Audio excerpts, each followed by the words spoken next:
আমাদের প্রিয় নবী তখনও পৃথিবীতে ভূমিষ্ঠ হয়নি। সময়টা ছিল তখনকার আরব সমাজ যখন অন্ধকারে ডুবেছিল। সেই সময়টাকে বলা হতো আইয়ামে জাহিলিয়াত যুগ, অর্থাৎ অন্ধকার যুগ। আরব সমাজে তখন আইন কানুন নীতি নৈতিকতার কোনো বালাই ছিল না। বেহায়াপনা, নোংরামি আর অশ্লীলতায় সমগ্র সমাজ যেন ডুবেছিল। সেই সময় নারীদের কোনো অধিকার ছিল না। নারীদের উপর চলতো নানান অত্যাচার ও নির্যাতন। এমনকি অনেক সময় কন্যা সন্তানদের জীবিত কবর দেওয়া হতো। এতে মানুষের মনে বিন্দুমাত্র মায়া, মমতা, ভালোবাসা ছিল না। নারীদেরকে সেই সময় ভোগের পণ্য মনে করা হতো। এমনকি বাজারে নারী পুরুষের দাসদাসী হিসাবে বেচাকেনা করার রীতি ছিল। সেই সময় বিভিন্ন প্রান্ত থেকে মুসলিমরা মক্কায় কাবা তোয়াফ করার জন্য আসলেও কাবাঘরের ভিতরে ছিল ৩৬০টি মূর্তি। কারণ মক্কায় তখন মুসলিমদের পাশাপাশি খ্রিস্টান, ইহুদি সহ বিভিন্ন গোত্রের মানুষ ব্যবসার জন্য স্থায়ী বা অস্থায়ীভাবে বসবাস করত, যাদের মধ্যে কাফের ও মুশরিকদের সংখ্যা অনেক বেশি হওয়ায় তাদের দাপট ছিল অনেক বেশি। এরপর সময় এসেছিল ৫৭০ খ্রিস্টাব্দে। তখন মক্কার নেতা ছিলেন নবীজির দাদা এবং কুরাইশ বংশের প্রধান আব্দুল মুত্তালিব, যিনি কাবাঘরের রক্ষণাবেক্ষণের দায়িত্বে ছিলেন। আর নবীজি তখন মা আমিনার গর্ভে। এর মধ্যে হঠাৎ একদিন আরবে বিশাল হস্তি বাহিনীকে দেখা যায়, যারা ক্রমশ মক্কার দিকে এগিয়ে আসছে এবং মানুষজন তাদের ভয়ে বাড়িঘর ছেড়ে পালাচ্ছে। কারণ সেই হস্তি বাহিনীকে প্রতিহত করার মতো শক্তি তাদের ছিল না। এমনকি ততক্ষণে সেই হস্তি বাহিনী মক্কার অনেকেরই ধরে নির্যাতন করতে শুরু করেছে এবং নবীজির দাদা আব্দুল মুত্তালিবের ২০০ উট সহ মক্কাবাসীর সমস্ত উট কেড়ে নিয়েছে, যাতে তারা তাদের সাথে লড়াই করতে না পারে। ঠিক তখনই দেখা যায় নবীজির চাচা আবু তালেব এসে আব্দুল মুত্তালিবকে মক্কার পরিস্থিতি সম্পর্কে জানায় এবং বলে, বাবা, আমরা ওই হস্তি বাহিনীর সাথে বিবাদ করে পারবো না, বরং আমরা আত্মসমর্পণ করি। আব্দুল মুত্তালিব তখন তার ছেলে আবু তালেবকে নিয়ে রওনা হয় হস্তি বাহিনীর প্রধানের সাথে দেখা করতে। আর এই হস্তি বাহিনীর প্রধান হলেন মক্কার পার্শ্ববর্তী এলাকা ইয়ামেনের শাসক আব্রাহা। তার ছিল অনেক ক্ষমতা ও শক্তির অধিকারী। মূলত আরব সমাজ যখন অন্ধকারে ডুবে থাকলেও সমগ্র পৃথিবীর বেশিরভাগ মানুষ জেনে গিয়েছিল যে ইসলাম ধর্ম হলো পৃথিবীর শ্রেষ্ঠ ধর্ম, সত্য ধর্ম এবং শান্তির ধর্ম। তাই বিভিন্ন প্রান্তের মানুষেরা তখন ইসলাম গ্রহণ করছিল এবং দলে দলে হজ করার জন্য মক্কায় আসত। ইসলাম ধর্ম এবং কাবার এতটা গ্রহণযোগ্যতা দেখে আব্রাহা তার ক্ষমতার দাপটে ইয়ামেনের রাজধানী সানাতে হুবাহু কাবার মতো একটি গির্জা তৈরি করে। কারণ আব্রাহা চেয়েছিল মানুষ খ্রিস্টান ধর্ম গ্রহণ করুক এবং তার তৈরি গির্জাতে বেশি বেশি আসুক। কিন্তু আব্রাহা যখন দেখে যে তার চাওয়া কোনোভাবেই পূরণ হচ্ছিল না, আব্রাহা তখন রাগে ক্রোধে ফেটে পড়ে। আর সেই কারণেই আব্রাহা একদিন সিদ্ধান্ত নেয় যে কাবা ঘরকে সে ভেঙে দেবে। তারপর আব্রাহা তার ৬০,০০০ সৈন্য নিয়ে এবং ১৩টি হাতি নিয়ে মক্কার দিকে আসতে থাকে। এর মধ্যে আব্দুল মুত্তালিব সেখানে পৌঁছে যায় এবং আব্রাহাকে বলে, আমি আপনাকে সতর্ক করছি, আপনি যে ঘরটাকে ধ্বংস করতে চাইছেন সেটা আল্লাহর ঘর, তাই এমন বিপজ্জনক কাজ থেকে দূরে থাকুন। কিন্তু আব্রাহা তার কোনো কথাই শুনতে চাইছিল না। আব্দুল মুত্তালিব তখন তাকে বলে যে, আপনি আমার উট ফেরত দিন। এই কথা শুনে আব্রাহা বেশ অবাক হয়ে যায় এবং বলে যে, আমি আপনাদের প্রিয় উপাসনালয় ধ্বংস করে দিচ্ছি, যেখানে আপনাদের বাবা দাদারাও ইবাদত করে এসেছিল। ফলে আপনাদের মান সম্মান এবং প্রতিপ্রতি সবকিছুই ধুলাই মিশে যাবে। অথচ এই বিষয়ে কোনো চিন্তা না করে আপনি কিনা এসেছেন আপনার উট ফিরিয়ে নিতে। আব্দুল মুত্তালিব তখন বলে, আমি আমার উটের মালিক, তাই আমার উট আমি নিজেই ফেরত নিতে এসেছি। কিন্তু এই মক্কা এবং কাবাঘরের মালিক হলেন আল্লাহ। অবশ্যই আমি নিশ্চিত এই কাবাঘরকে আল্লাহ নিজেই রক্ষা করবেন। উত্তরে আব্রাহা তখন বলে, আজকে আমি এটাও দেখতে চাই কিভাবে তোমার আল্লাহ কাবাঘরকে আমার হাত থেকে রক্ষা করে। এরপরে আব্রাহা আব্দুল মুত্তালিবকে তার উটগুলো ফেরত দেয় এবং আব্দুল মুত্তালিব তার বাড়িতে ফিরে আসে। পরের দিন সকালে আব্রাহা তার হাতি বাহিনীকে নিয়ে মক্কায় প্রবেশ করতে যাচ্ছিল। কিন্তু হাতিগুলো যখন কাবাঘরের সীমানার মধ্যে চলে আসে, তখন তারা আর সামনের দিকে এগোতে চাইছিল না। তাদের পাগুলো যেন পাথর হয়ে গিয়েছে এবং কিসে যেন আটকে পড়েছে। আব্রাহা এবং তার সৈন্যরা তখন একটু চালাকি করে জোর করে তারা হাতিগুলোর মুখ অন্যদিকে ঘুরিয়ে দেয় এবং হাতিগুলোকে তারা ভালো ভালো খাবার খেতে দেয় আর সেই সমস্ত খাবারগুলো ছড়িয়ে দেয় ঠিক কাবা ঘরের সামনে। হাতিগুলো তখন সেই খাবারের লোভে আবারও কাবা ঘরের দিকে এগিয়ে যেতে থাকে। এদিকে আব্দুল মোত্তালেব অনেক চিন্তিত হয়ে পড়ে। ভারাক্রান্ত মন নিয়ে আব্দুল মোত্তালেব কাবা ঘরের সামনে চলে আসে। কাবা ঘরের দরজায় একটি শিকল ছিল।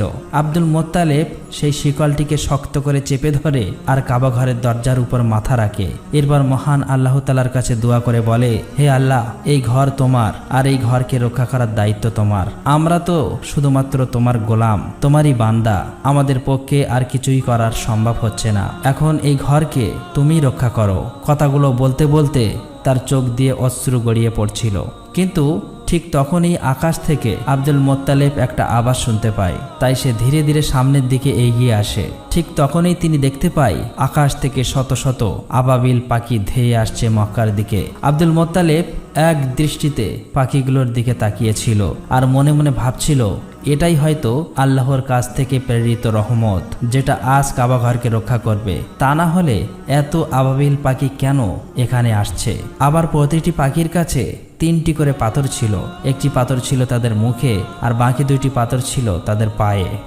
মোত্তালিব দেখতে পায় সমস্ত আবাবিল পাখি কাবা শরীফ ঘিরে ফেলেছে, এমনকি তারা সেখানে কাবা শরীফ তওয়াফ করছে। তখন তিনি বুঝে যায় যে পৃথিবীর কোনো শক্তি আজ কাবা শরীফকে ধ্বংস করতে পারবে না। এরপর সমস্ত আবাবিল পাখি ছুটে চলে যায় আব্রাহার হস্তি বাহিনী এবং সৈন্যর দিকে।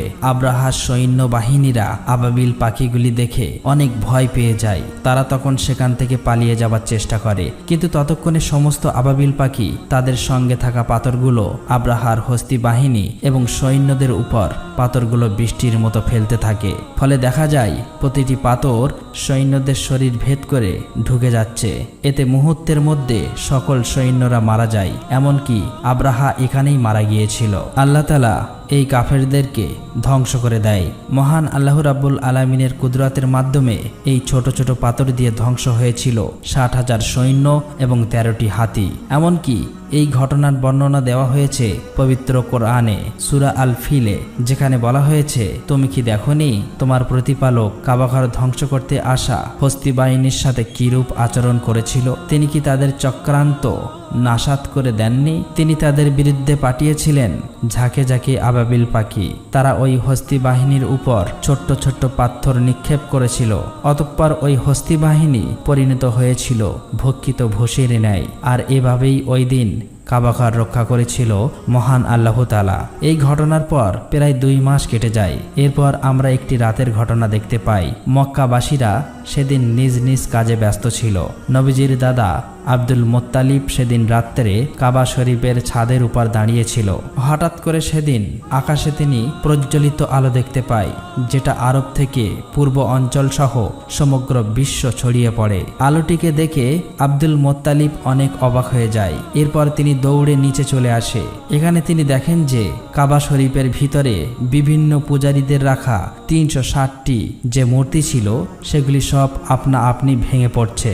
এরপর তিনি কাবাঘর থেকে বাইরে এসে দেখে যে কুফা এবং সিরিয়ার মধ্যবর্তী স্থানে পানি প্রবাহ শুরু হয়েছে, অথচ বহু বছর ধরে এখানে কেউ পানি দেখেননি। ঠিক তখনই আব্দুল মোত্তালিব তার ঘরের দিকে চোখ পড়ে। তিনি তখন দেখতে পায় আজকে তার ঘরের মধ্যে থেকে অদ্ভুত এক ধরনের নূরের আলো বের হচ্ছে, যেটা এর আগে তিনি কখনোই কোনোদিন দেখেননি। আব্দুল মোত্তালিব তখন ধীরে ধীরে তার ঘরের দিকে এগিয়ে যেতে থাকে, কিন্তু যখন তিনি তার ঘরের দরজার কাছে পৌঁছায় তখন তিনি দেখেন যে মা আমিনার কোলজুড়ে একটি ফুটফুটে শিশুর জন্ম হয়েছে, যার শরীর থেকে অসম্ভব পরিমাণের নূরের আলো বের হচ্ছে। এটা দেখে আব্দুল মোত্তালিবের চোখ দিয়ে পানি চলে আসে, কারণ সেই সময়ে আরবের অন্ধকার সমাজে প্রদীপের আলো হয়ে আসেন প্রিয় নবী হযরত মুহাম্মদ সাল্লাল্লাহু আলাইহি ওয়াসাল্লাম। পরের দিন আব্দুল মোত্তালিব তার নাতির আকিকার জন্য উট জবাই করে গরিব দুঃখী মানুষদেরকে খাওয়ায়। সেখানে তাকে সাহায্য করছিল তার ছেলে আবু তালেব। তখন সেখানে আবু তালেবের বড় ভাই অর্থাৎ নবীজির চাচা আবু লাহাব আসেন, তবে গরিবদের সাথে একসাথে বসে খেতে হবে বলে বাড়ির দরজা থেকে চলে যান। আসলে আসলেই আবুল আহাব অনেক অহংকারী লোক ছিলেন। অন্যদিকে মা আমিনার বুকে দুধ ছিল না, তাই শিশু নবী মুহাম্মদ সাল্লাল্লাহু আলাইহি ওয়াসাল্লামকে দুধ খাওয়ানোর জন্য একজন মহিলাকে ডাকা হয়। সে ছিল আবুল আহাবের স্ত্রীর দাসী। তাই আবুল আহাব ঘরে ফেরার পর তার স্ত্রী তার সাথে অনেক রাগারাগি করে, কেন তার দাসীকে এই কাজের জন্য নেওয়া হলো। আসলেই আবুল আহাবের স্ত্রীও অহংকারী ছিল। অন্যদিকে দেখা যায় ইহুদিরা একসাথে বসে কথা বলছিল। তারা বুঝতে পেরেছে কোনো এক বিশেষ শিশুর জন্ম হয়েছে, কারণ এই ব্যাপারেও তাদের ধর্মগ্রন্থে স্পষ্টভাবে উল্লেখ ছিল। ফলে যেদিন রাতে প্রিয় নবীর জন্ম হয়, সেই দিন রাতের আকাশে সেই নূরের আলো দেখেই খ্রিস্টান এবং ইহুদি ধর্মের গুরুরা বুঝে গিয়েছিল এবার সে শিশু পৃথিবীতে আগমন করেছে। তবে ইহুদিরা বেশি চিন্তিত ছিল, কারণ তারা জানতে পেরেছিল যে কোনো ইহুদির ঘরে এমন শিশুর জন্ম হয়নি, তাহলে সেই শিশুটিকে কে হতে পারে। আর এই জন্যই তারা সেখানকার অনেক বাচ্চাকে কিনতে চায়, যেন সেই শিশুটি তাদের দলে আসে। এমনকি টাকার বিনিময়ে অনেক ভণ্ড মহিলার দায়িত্ব দেয় শরীরে কোনো বিশেষ দাগের মাধ্যমে শিশু নবীজিকে খুঁজে বার করার জন্য। একদিন দেখা যায় বাচ্চাদের নাম রাখার উৎসব চলছে। সেখানে বিভিন্ন বাচ্চাদের নাম ঘোষণা করা হচ্ছে আর সবাই মিলে আনন্দ করছে। এর মধ্যে সেখানে আব্দুল মোত্তালেব আসেন শিশু নবীজিকে কোলে নিয়ে তার নাম রাখার জন্য।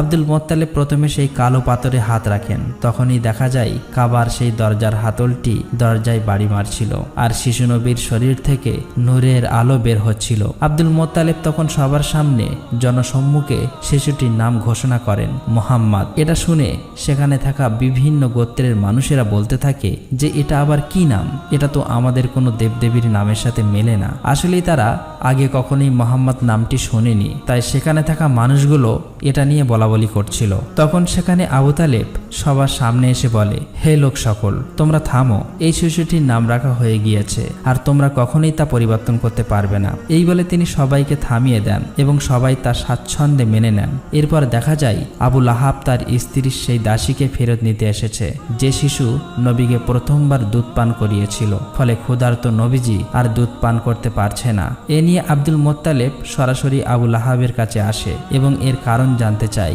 আবুল আহাব তখন বলে, ওই দাসীকে আমার স্ত্রীর উপহার দিয়েছিলাম, তাই তার মালিক হলেন আমার স্ত্রী। এটা শুনে আব্দুল মোত্তালেব বললেন, তুমি মোহাম্মদের চাচা হয়েও এই কথা বলছো? অথচ আমি তো সব সময় মোহাম্মদের জন্য জীবন দিতে প্রস্তুত। তবে আল্লাহই তো মহান, তাই শিশু মোহাম্মদকে বেশি দিন দুগ্ধ কষ্টে থাকতে হয়নি। কারণ সে সময় আরবের রীতি ছিল যে সন্তান জন্ম নেওয়ার পর তাকে দুধপান করানোর জন্য এবং মরুভূমি থেকে দূরের মুক্ত আবহাওয়ায় লালন পালন করানোর জন্য বেদুইন মহিলাদের কাছে দিয়ে দেওয়া হতো এবং নির্দিষ্ট সময়ের পর আবার ফেরত নেওয়া হতো। এর আরেকটি কারণ ছিল বাচ্চাদের বিশুদ্ধ আরবি শেখানো, আর সবকিছুর জন্য বেদুইন মহিলাদের ভালো পরিমাণ অর্থ দেওয়া হতো। প্রতি বছরে একবার করে বেদুইন মহিলারা মক্কায় আসতো বাচ্চা দত্তক নিতে।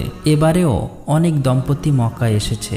এর মধ্যে একজন দম্পতিকে দেখা যায় তারা বেশ ক্লান্ত ছিল আর তাদের উটটাও ক্লান্ত ছিল, কারণ মরুভূমির উত্তপ্ত গরমের মধ্য দিয়ে অনেক দূরের পথ পাড়ি দিয়ে এখানে আসতে হয়েছে তাদের। তাই প্রথমে তারা বাধ্য হয়ে তাদের উটকে কম দামে বিক্রি করে দেয় এবং বাচ্চা খুঁজতে থাকে। তারা আসতে দেরি করায় ততক্ষণে সব বাচ্চা দত্তক নিয়ে ফেলেছে অন্যান্য মহিলারা। এটা দেখে তাদের মন কিছুটা খারাপ হয়ে যায়। এদিকে কসাই যখন তাদের উটটাকে জবাই করতে যাবে, ঠিক তখনই উটটা উঠে দৌড় দেয় এবং নবীজির বাড়িতে প্রবেশ করে। এটা দেখে ওই মহিলার স্ত্রীও উটের পিছন পিছন নবীজির বাড়িতে প্রবেশ করে। তখন নবীজির মা আমিনা ওই মহিলাকে খুবই ক্লান্ত ও ক্ষুধার্ত দেখে খাওয়ানোর জন্য তাকে ঘরে নিয়ে যায় আর তার শিশু বাচ্চাটিকে দোলনায় শুইয়ে দিতে বলেন। মহিলাটি যখন তার বাচ্চাকে দোলনায় রাখতে যায়, তখন তিনি শিশু মোহাম্মদকে দেখতে পান, যার শরীর থেকে নূরের আলো চমকাচ্ছিল।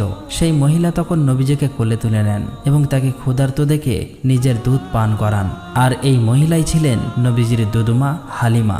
আসলে নবীজিকে লালন পালনের জন্য বেশি টাকা দেওয়ার সামর্থ্য নেই বলে নবীজিকে তখনও কেউ দত্তক নেয়নি। আসলেই নবীজিকে লালন পালনের জন্য বেশি টাকা দেওয়ার সামর্থ্য নেই বলে নবীজিকে তখনও কেউ দত্তক নেয়নি। তাই নবীজির দাদা আব্দুল মোত্তালেব এবং মা আমিনা শিশু নবীজিকে লালন পালনের জন্য এ ব্যাপারে কথা বলেন হালিমা এবং তার স্বামীর সাথে। মা হালিমা এবং তার স্বামী তাতে রাজি হয়ে যায়, যদিও তারা জানতো এই ব্যাপারে তারা ভালো কোনো অর্থ পাবে না। এরপর দেখা যায় মা আমিনা নিজে অনেক কষ্ট পেলেও নবীজিকে দুধমা হালিমার কাছে দিয়ে দেন এবং তাদেরকে দুটি উট এবং একটি গাদা দেওয়া হয়েছিল। হালিমা যখন নবীজিকে নিয়ে তার এলাকায় প্রবেশ করে তখন সেখানে বৃষ্টি শুরু হয়েছে, অথচ এর আগে বহু বছর এখানে বৃষ্টি হয়নি। পাশাপাশি নবীজি আসার পর থেকেই দুধমা হালিমার ঘর যেন আল্লাহর রহমতে ভরে গিয়েছে। আর এভাবেই কেটে যায় 2 বছর এবং চুক্তি শেষ হওয়ার কারণে দুধমা হালিমা এবং তার স্বামী প্রিয় নবীজিকে ফেরত দেওয়ার জন্য তার মা আমিনার কাছে নিয়ে আসে। নবীজি আসার সাথে সাথেই কাবা ঘর আলোয় ভরে ওঠে। অন্যদিকে মা আমিনা নবীজিকে দেখে খুশিতে কেঁদে ফেলে, কিন্তু কাবার আশেপাশে তখন একটি মহামারী রোগ ছড়িয়ে পড়েছিল। সেই সাথে নবীজির দাদা আব্দুল মোত্তালেব জানতে পারেন যে ইহুদিরা তখনও নবীজিকে খুঁজে বার করার চেষ্টা করছে। তাই খারাপ কিছুর আশঙ্কা থেকে নবীজিকে রক্ষা করতে আবারও নবীজিকে হালিমার সাথে পাঠিয়ে দেয়। এরপর কেটে যায় আরো 2 বছর। এর মধ্যে হঠাৎ একদিন নবীজির দুধমা হালিমা ভীষণ অসুস্থ হয়ে পড়েন। সেখানকার কবিরাজ এবং তান্ত্রিকরা এসে হালিমাকে সুস্থ করে তোলার চেষ্টা করছে, কিন্তু নবীজি এটা দেখে তান্ত্রিকদের সরিয়ে দেয়। যখনই নবীজি দুধমা হালিমার হাতে হাত রাখে তখনই দেখা যায় দুধমা হালিমা বেশ সুস্থ হয়ে গিয়েছে। আর এটা দেখে তান্ত্রিকরা অবাক হয়ে যায় এবং সেখান থেকে চলে যায়। তবে তান্ত্রিকরা বুঝে গিয়েছিল যে এই সেই বিশেষ শিশু, আর এই খবরটি তান্ত্রিকরা ইহুদিদেরকে জানিয়ে দেয়। ফলে নবীজিকে নেওয়ার জন্য শত্রুরা বিভিন্নভাবে হালিমার ঘরে আক্রমণ শুরু করে। আর এ থেকে হালিমা এবং তার স্বামী নবীজিকে রক্ষা করলেও তারা খারাপ কিছুর আশঙ্কা বুঝতে পেরে হালিমার স্বামী নবীজিকে নিয়ে মক্কার একটি পাহাড়ের উদ্দেশ্যে রওনা হয়। তবে এবারে বিদায় নেওয়ার সময় দুধমা হালিমা কান্নায় ভেঙে পড়ে। নবীজির দাদা এই খবর জানতে পেরে নবীজির কাছে চলে আসেন, আর গুহার মধ্যেই দাদা নাতি কাটিয়ে দেয় প্রায় 1 বছরের বেশি সময়। নবীজির উপস্থিতিতে মরুভূমি তখন প্রাণোচ্ছল হয়ে উঠেছিল। এরপর একদিন মা আমিনা সেই গুহা থেকে নবীজিকে নিয়ে মদিনাতে আসেন তার আত্মীয় স্বজনদের সাথে দেখা করতে এবং তার স্বামী অর্থাৎ নবীজির পিতা আব্দুল্লাহর কবর জিয়ারাত করতে। মূলত নবীজির জন্মের 2 মাস আগেই ব্যবসার কাজে আব্দুল্লাহ মদিনায় এসেছিলেন এবং সেখানে অসুস্থ হয়ে ইন্তেকাল করেছিলেন। তাই মদিনাতেই নবীজির পিতা দাফন করা হয়েছিল। মা আমিনা এখানেই নবীজিকে তার পিতা সম্পর্কে বলতে থাকেন এবং নবীজির সাথে একটা ভালো সময় কাটাতে থাকেন। কিন্তু মাত্র 2 মাসের মধ্যেই মা আমিনা হঠাৎ অসুস্থ হয়ে পড়েন। আর এই অবস্থাতেই নবীজিকে নিয়ে মদিনা থেকে ফেরার পথে মা আমিনাও ইন্তেকাল করেন। ফলে মাত্র 6 বছর বয়সেই নবীজি এতিম হয়ে যান। তবে এই অবস্থাতে ইহুদিরা নবীজির উপর আক্রমণ করলে নবীজির চাচা তাদেরকে প্রতিহত করেন। এরপর আবু তালেব নবীজিকে তার দাদা আব্দুল মোত্তালিবের কাছে মক্কায় নিয়ে আসেন। আব্দুল মোত্তালেব এবং নবীজি সব সময় একসাথেই থাকতেন। এমনকি কাবার রক্ষণাবেক্ষণ এবং মক্কায় হজ করতে আসা মানুষদের দাদার সাথে নবীজিও সহযোগিতা করতেন। তবে সেই সময় একদিন কাবা তওয়াফ করার সময় আব্দুল মোত্তালিব হঠাৎ করে অসুস্থ হয়ে পড়েন। আর এই সুযোগেই নবীজির অহংকারী চাচা আবু লাহাব চাই কুরাইশদের নেতা হতে, কিন্তু কিছুদিনের মধ্যেই আব্দুল মোত্তালেব নবীজিকে তার চাচা আবু তালেবের হাতে তুলে দেয় এবং কিছুদিন পর নবীজির দাদা আব্দুল মোত্তালেব ইন্তেকাল করেন। ফলে মাত্র 8 বছর বয়সে নবীজি একেবারেই একা হয়ে যায়। এরপর চাচা আবু তালেবের সঙ্গে নবীজি মক্কাতে জীবনযাপন করতে থাকে। সেখানে নবীজি ছাগল চড়ানো সহ বিভিন্ন কাজ করতেন। তবে একদিন নবীজি দেখেন যে নবীজির সেই অহংকারী চাচা আবু লাহাব সোয়াইব নামের একজন দাসীকে অন্যের কাছে বিক্রি করে দিচ্ছে। কিন্তু সোয়াইবের স্বামী সেটা না করার জন্য আবু লাহাবকে অনুরোধ করতে থাকেন, কারণ সে অসুস্থ ছিল।